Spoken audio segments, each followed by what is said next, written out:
Last question? Last question. The brother, very valid. You, brother, yes. Yeah, I agree with you in regards to saying about boycotting Starbucks or protesting to the UK government doesn't achieve anything. You're right, because the command of Allah subhanahu wa ta'ala for a genocide massacre is none of them, rather jihad. Allah subhanahu wa ta'ala says Surah Baqarah, fight those who fight you, drive them out from the land where they're driven here. Of course, it requires capability and ability, which belongs to those whose authority, who have the means. But the question, my question in regards to those who do have the ability, capability, unfortunately, they're dancing with Shakira here, or they're normalizing ties and strengthening the Zionists. So my question is regarding to Abrahamic Accord and these rulers, who are agents, who are normalizing and strengthening Israel.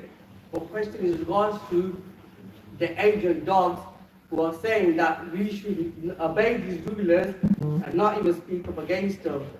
So the fifth night, the title of the talk, it would be good for you to address these agents and the loyal dogs who tell us not to speak up against these agents. All right. Well, that's a little over the top. That's okay. They're agents. If you presume them, if you want to consider them to be agents, I understand. Dogs is a little too much, yeah. Actually, this is a very dangerous thing to say. Because the people that are telling you to obey the rulers are telling you to obey the rulers based on the hadith of the Prophet ﷺ. And if we say that someone who obeys the hadith of the Prophet ﷺ is becoming a dog, then this is tantamount to disbelief. Nobody in his right mind is going to agree with any of the munkarat that is happening as a Muslim. Yet, in spite of those munkarat, we have over 100 narrations from the Prophet ﷺ commanding us to listen and obey the ruler in the Muslim country. So you won't think I'm speaking about whoever's in charge here. I don't even know who's in charge here. Brother, let me ask you a question. We spoke about this yesterday. Do you know about the Sahabi who used to frequently be brought to the Prophet ﷺ for drinking alcohol and being drunk? Have you heard of this hadith?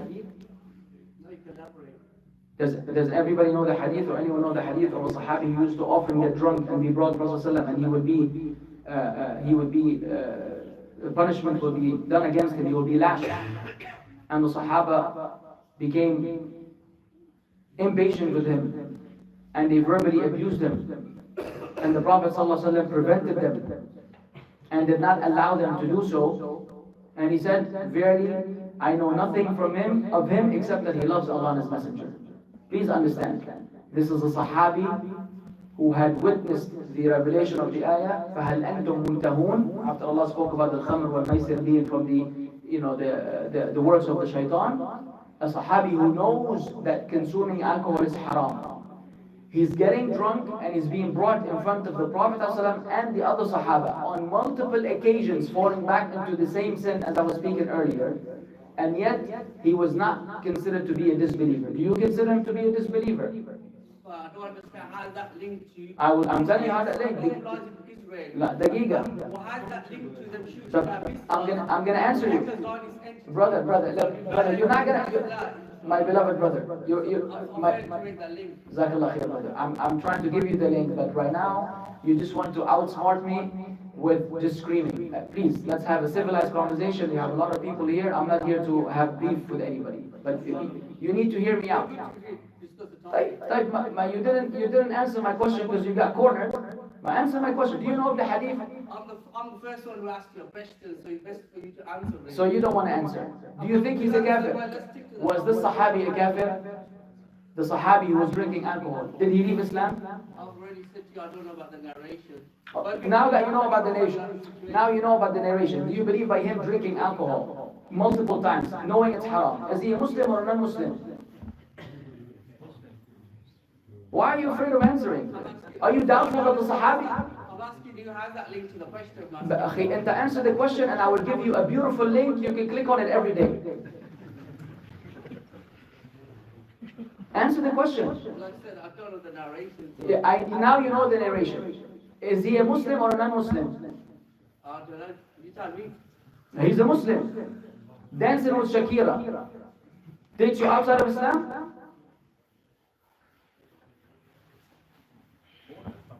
Answer, brother. Now, you don't know the hadith. Today, one of the brothers said, not you. One of them said, I'm going to X country to dance with Shakira. You say, welcome to Christianity, John. Do you take him outside the folds of Islam or do you treat him as a Muslim, brother? You missed my question. No, wallahi, everybody knows I didn't miss your question. Habibi. My question is not. Brother, wallahi, you're digging your own hole. I'm not changing the topic. My question is very specific. I'm not asking you whether someone is Muslim or not. I'm asking you, how do we justify backing rude? I'm getting there. Israel? You talk about boycotting. I'm getting there, but you don't want me to get there. Economic ties and shooting down missiles, protecting the Zionist interests. Brother, I memorized your speech. Sheikh. Yes, I'm asking you a question. I've memorized your speech and you're repeating your speech with a louder voice. It is not going to work. I'm telling you, it's not going to work. If you want, in front of everybody, to get an answer, you need to be patient with me. You asking me a question, consider me crazy. Okay? I'm a crazy man, and you came to a crazy man's lecture. This crazy man wants to take you on a ride. You want to get off? Khalas, you can get off the ride, no point in having a conversation. You want to get on the ride? It's on my terms. I want to ask you questions because I want the answer to come from you. You know you're going to get trapped in the corner, so now you're just weaseling your way out. In front of everybody, I'm calling you out. Not really. Right? Yeah, actually, answer my question. If he went to Shakira, does he become a disbeliever? That's not even a question. I don't care about your question. I know your question. I'm giving you a question. Answer the question. I'm just asking a question. That's what you're here for. Brother, I know. I have an answer. Wallahi, I have my answer. I shared with us. That's fine. But he knows. Habibi, he doesn't need anyone to explain. I can things, brother. Okay, I can't get back to you. Inshallah, we can meet after this. I doubt we're gonna meet after this, brother. I don't mind, but I'm sure that there will be some security concerns at this point. Brother Habibi, the people in charge. I'm gonna cut through the chase just to make you happy. Because you're a brother of mine, I love you for the sake of Allah. In spite of these differences, I'm still going to entertain your method of thinking and ignore mine. Because I was gonna get you there. The bottom line is what the people in charge are doing is not kufr. That in of itself is not kufr. The Prophet ﷺ described the people in charge that will come at the end of time. He said, جِسْمَانُهُمْ جِسْمَانُ إِنس. Their bodies will be the bodies of humans. وَقُلُوبُهُمْ قُلُوبُ الشَّيَاطِينَ. And their hearts will be like the hearts of the devils. لَا يَسْتَنُّونَ بِسُنَّتِي. They will not follow my sunnah. وَلَا يَهْتَدُونَ بِهَدْيِي. And they will not follow my guidance. In the same hadith, they said, what do? He said, you listen and you obey. Even if he strikes you back and take your money. Even if he strikes you back, flops you back and take your money. So as long as the ruler is a Muslim, and if you want to reach a point where you also pass wholesale takfir against the rulers, then we are exactly like Dhul Khuwaisira, who thought the Prophet ﷺ himself was not just. The same method of thinking, this ultra-righteousness that Dhul Khuwaisira came, Ya Muhammad, i'dil, fa'inna lam ta'dil. He thought the Prophet ﷺ was not just enough. From him came the people that killed Uthman, who thought Uthman was not worthy of being a Khalifa. Uthman was not worthy of being a Khalifa. And they killed Ali, and they killed the Sahaba in the hundreds, and they humiliated them. And the Sahaba, and their prayer was better than the prayer of the Sahaba. Their Siyam was, appeared to be better than the Siyam of the Sahaba, but those were the dogs of the fire. If anybody deserves that title, it is the Khawarij. Those who pass takfir on the Muslims for committing a major sin. Dancing with Shakira is not kufr, ya akhi. Is not kufr. There's still a haram and there's Mecca and Medina and people are being served. Is it Jannatullah fi ardihi? Is it paradise on earth? La wallah, it's not. And it's never been. And it will never be. Only Mecca and Medina will be preserved from the Dajjal. The rest of the world is subject to fitan. Us whining and screaming about it and getting upset is not going to change anything. I'll tell you what will happen though. We can make attempts like they attempted in the Arab Spring. And you saw where that took. They got rid of the people in charge. Who came instead?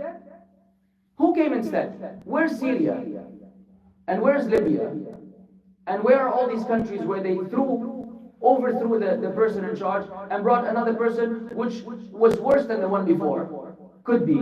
Or some of them wished that they had a ruler even if he was the most corrupt ruler, because without a ruler, the country is devastated. So all that happened, brother, is people died. Muslims died. We became weaker. The disbelievers took advantage of our weakness, divided us, dissected us, took our resources, took our petrol, took our cotton, took everything, while we are still bickering and trying to get rid of the ruler. So the only problem in the world is the ruler. Everything we're doing, no, ما في مشكلة. Drugs are everywhere, womanizing, all this, عادي. But the ruler doing it, أعوذ بالله. The problem is only with him. But what about with me and you and everybody else? Why are we shifting the blame on them? And let's say that you blame them. Let's say you go on public, say this, criticize the ruler and say whatever you want to say about it. Is he, by Allah, do you also think, like I said, he's sitting there waiting for you to speak? To do the inkar al-munkar? You forbade the evil. You think he's going to take advice from you, brother? Like this? No, wallah. And you're not allowed. Aslan. The Prophet ﷺ already told us, if you have a nasiha for the person in charge, take him on the side. Take him on the side, tell him. If he accepts, then it's that. If he rejects, you have done your part. As for publicly speaking about them, it will not change anything, but guess what it will do? It will make the situation worse. Because they're not going to be silent, they're going to retaliate. If there's da'wah going on, it might stop. If there's khair going on, it might stop. You will actually make the situation worse for the Muslims. They will crack down on those rebels, and at the end of the day, you didn't achieve a thing, they are still in charge. Even if the ruler was a disbeliever, like the ruler of Syria, and they thought they had the power to remove him, he's sitting right now drinking Turkish coffee, while the Muslims died in the millions in Syria, and the rest of them are all over the world begging the world to accept them. Nobody wants to accept them. May Allah make it easy for the Syrian brothers and sisters. And that was I don't know of any scholar who doesn't declare him to be a disbeliever. But ya akhi, you don't have the means. We don't have the means, you be patient. Al-Hajjaj bin Yusuf did worse than that. To the ulama and to the scholars. They still didn't revolt against them. Ahl Sunnah. And they were still patient. Why? This is a matter of the deen. It takes a lot. It takes a lot of wisdom, a lot of discipline, a lot of submission to the textual evidence for a person to override his own ego and say Sami'na wa ata'na. Once a person believes he is beyond that and better than that, then he is opening the door of the Khawarij, and because of the Khawarij, the Muslims have been suffering from then until today. ISIS killed more Muslims than non-Muslims by 100-fold. It's the same mentality, brother. So be careful, barakallahu feek.